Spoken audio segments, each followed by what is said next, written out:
Sarah Austin, and this is Pop 17. We just got out of a really great panel, and we're going to talk about it here with Raymond. How you doing? I'm good. How are you? Good. Can you tell me a little bit about how social media is affecting your subculture and emerging music?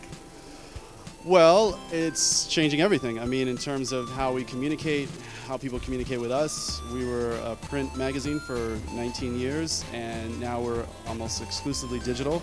So everything we do has an interactive quality to it, and the way that we kind of produce our content is all built around how to distribute it through social media. So it's not like one channel 5 years ago, print. Now it's got to be on Vimeo, it's got to be on YouTube, it's got to be kind of everywhere. We have to have a blog that's interactive and all that. So it's 2.0, 3.0 at this point.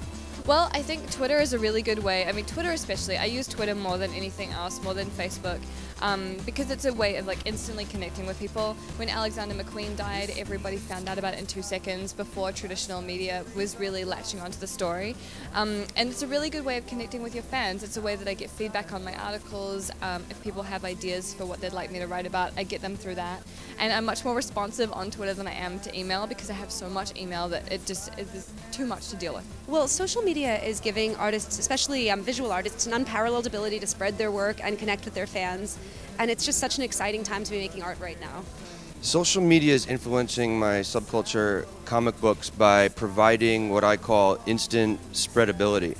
I always, since I was a little kid, thought that I was always a big comic book freak, and I was shoving them in people's faces and like always believed that anyone could potentially like comic books because it's just words and pictures. Now I'm actually finding out that that's true because of Twitter and because of Facebook, and because of the proliferation of web comics, comic books that are online and not even on print.